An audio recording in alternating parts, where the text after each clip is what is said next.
विस्तार से चलिए अब खबरों का रुख कर लेते हैं। भोपाल से बड़ी खबर है, एमपी में नामांकन फॉर्म की स्क्रूटनी का काम पूरा हो गया। बीजेपी के 2 और कांग्रेस के 1 प्रत्याशी का नामांकन होल्ड है। भोजपुर से बीजेपी प्रत्याशी सुरेंद्र पटवा का नामांकन होल्ड, वहीं खरगापुर से बीजेपी के राहुल सिंह लोधी का नामांकन भी होल्ड है। चुरहट से कांग्रेस प्रत्याशी अजय सिंह का नामांकन होल्ड।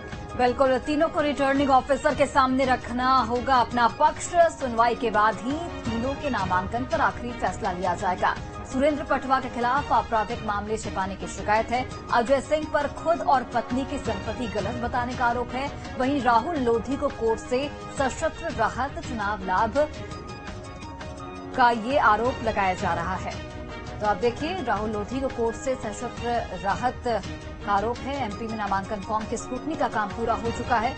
बीजेपी के 2 और कांग्रेस के 1 प्रत्याशी का नामांकन इस वक्त होल्ड पर रखा गया है।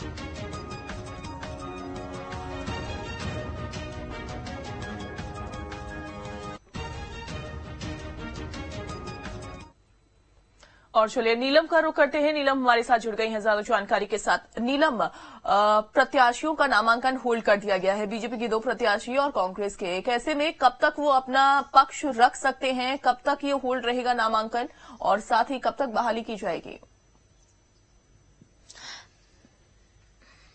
जी बिल्कुल, देखिए मध्य प्रदेश विधानसभा चुनाव के लिए प्रत्याशियों के नामांकन फॉर्म की स्क्रूटनी का जो पूरा काम था वो मंगलवार को पूरा हो गया है, जिसके बाद 3 प्रत्याशियों के जो नामांकन पत्र है उन्हें होल्ड में रखा गया है, जिसमें कि भाजपा के 2 प्रत्याशी और कांग्रेस के 1 प्रत्याशी हैं। हम बात करें अगर बीजेपी की तरफ से, तो भोजपुर से बनाए गए जो प्रत्याशी है सुरेंद्र पटवा, जो कि पूर्व मंत्री भी रह चुके हैं, इन पर कांग्रेस की तरफ से आरोप लगाया गया है कि इन्होंने अपने ऊपर जो आपराधिक मामले चल रहे हैं उसकी पूरी जानकारी नहीं दी है, फॉर्म में अधूरी जानकारी दी गई है, जिसके बाद निर्वाचन आयोग ने इनके नामांकन फॉर्म को होल्ड पर रख दिया है।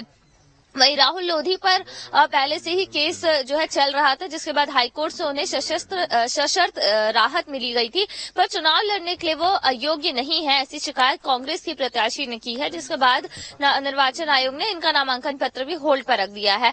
वहीं अगर हम बात करें कांग्रेस की तरफ से, तो पूर्व नेता प्रतिपक्ष अजय सिंह का भी नामांकन जो है होल्ड रखा गया है। बीजेपी की तरफ से शिकायत की गई थी कि अजय सिंह ने अपनी और अपनी पत्नी की जो संपत्ति है उसकी जानकारी पूरी नहीं दी है, फॉर्म में अधूरी जानकारी दिया और साथ ही कई कॉलम्स को आधा छोड़ दिया है। तो ऐसे में इन तीनों के जो नामांकन है आज के लिए होल्ड कर दिए गए हैं। आज इन तीनों ही प्रत्याशियों को अपने अपने क्षेत्र के जो रिटर्निंग ऑफिसर है उनके सामने अपना पक्ष रखना होगा। रिटर्निंग ऑफिसर पक्ष सुनने के बाद जो है आखिरी फैसला लेंगे। तो आज जो है इन सभी को बुलाया गया है अपना पक्ष रखने के लिए, और आज जो है आज देर शाम या रात तक जो है इन तीनों के नामांकन पत्र पर जो है फैसला निर्वाचन आयोग की तरफ से ले लिया जाएगा। और ये जरूर देखना होगा कि अब अगर इनका नामांकन रद्द कर दिया जाता है तो बीजेपी और कांग्रेस के पास क्या रास्ता बचता है, या फिर वॉकओवर की स्थिति बनती है। जी बिल्कुल, लेकिन नीलम, चूंकि खबर ये मिल रही है कि कांग्रेस के जो प्रत्याशी जिनका फिलहाल नामांकन होल्ड कर दिया गया था, उनका नामांकन बहाल हो गया है। अब सिर्फ बीजेपी के ही 2 प्रत्याशी बचे हैं। ऐसे में समय भी बहुत ज्यादा कम है। अगर 2 प्रत्याशियों में से किसी का भी नामांकन अभी तक बहाल नहीं होता है, कल नाम वापसी का आखिरी दिन भी है, ऐसे में बीजेपी के पास क्या ऑप्शन बचेगा? जी बिल्कुल, देखिए कई बार राजनीतिक पार्टियां अपनी तरफ से डमी प्रत्याशी भी जो है बनाकर रखती है, तो ऐसे में ये जरूर देखने वाली बात होगी कि भोजपुर सीट से और खरगापुर सीट से क्या बीजेपी ने इस विकल्प को अपनाया है या नहीं, और अगर बीजेपी ने इस विकल्प को अपनाया नहीं है तो फिर वॉकओवर की स्थिति बन जाएगी यहाँ, यानी कि इन दोनों ही सीटों पर कांग्रेस और जो दूसरे दल के प्रत्याशी हैं वो ही चुनाव लड़ पाएंगे। बीजेपी की तरफ से कोई भी कैंडिडेट जो है इस सीट पर चुनाव नहीं लड़ पाएगा, क्योंकि नामांकन की जो प्रक्रिया है फॉर्म भरने की वो पूरी हो चुकी है। कल नाम वापसी का आखिरी तारीख है। ऐसे में अगर इनके नामांकन रद्द कर दिए जाते हैं तो बीजेपी के लिए वॉकओवर जैसी स्थिति बन सकती है। जी बिल्कुल नीलम, बहुत बहुत धन्यवाद तमाम जानकारी हम तक पहुंचाने के लिए।